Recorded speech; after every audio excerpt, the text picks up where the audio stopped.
Chapter 4: The Cause of the Troubles. In order to come to grips at once with the question of time expenditure in all its actuality, I must choose an individual case for examination. I can only deal with one case, and that case cannot be the average case, because there is no such case as the average case, just as there is no such man as the average man. Every man and every man's case is special. But if I take the case of a Londoner who works in an office, whose office hours are from 10 to 6, and who spends 15 minutes morning and night in traveling between his house door and his office door, I shall have got as near to the average as facts permit. There are men who have to work longer for a living, but there are others who do not have to work so long. Fortunately, the financial side of existence does not interest us here. For our present purpose, the clerk at £1 a week is exactly as well off as the millionaire in Carlton House Terrace. Now, the great and profound mistake which my typical man makes in regard to his day is a mistake of general attitude, a mistake which vitiates and weakens 2/3 of his energies and interests. In the majority of instances, he does not precisely feel a passion for his business. At best, he does not dislike it. He begins his business functions with reluctance as late as he can, and he ends them with joy as early as he can. And his engines, while he is engaged in his business, are seldom at their full HP. I know that I shall be accused by angry readers of traducing the city worker, but I am pretty thoroughly acquainted with the city, and I stick to what I say.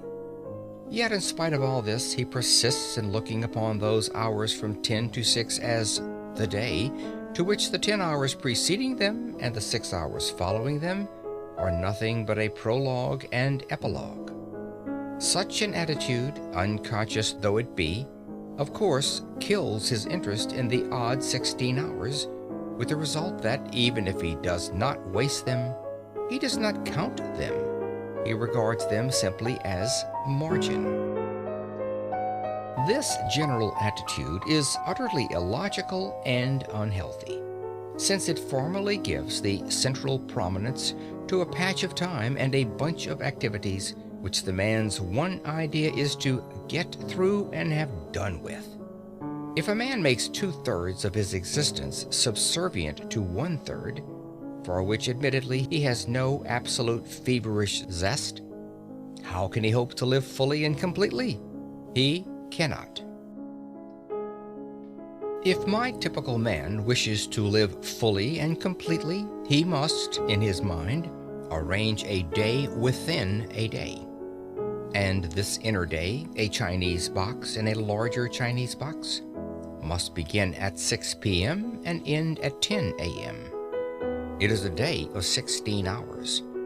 And during all these 16 hours, he has nothing whatever to do but cultivate his body and his soul and his fellow men.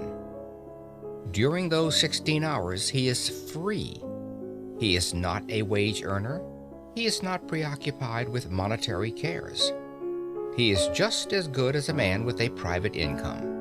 This must be his attitude. And his attitude is all important.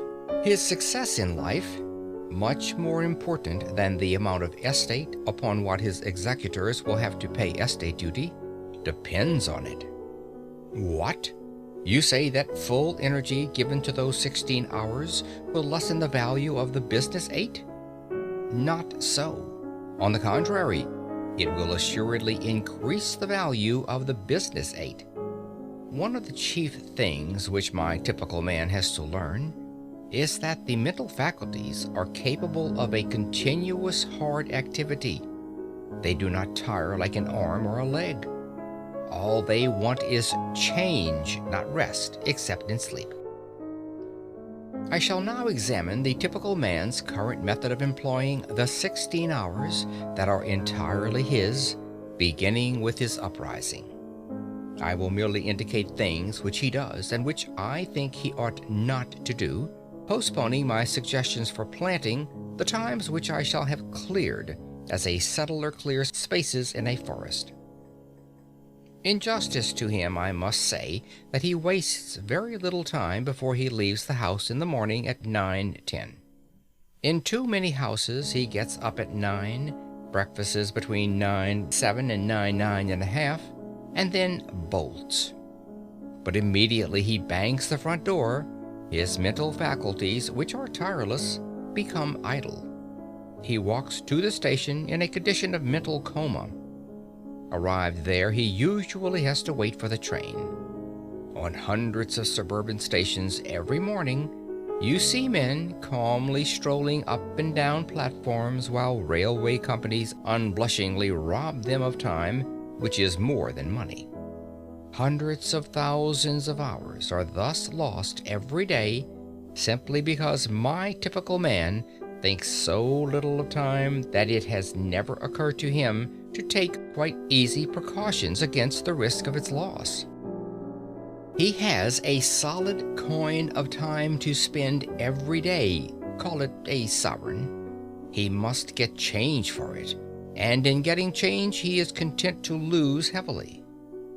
Supposing that in selling him a ticket the company said, "We will charge you a sovereign, but we will charge you 3 halfpence for doing so."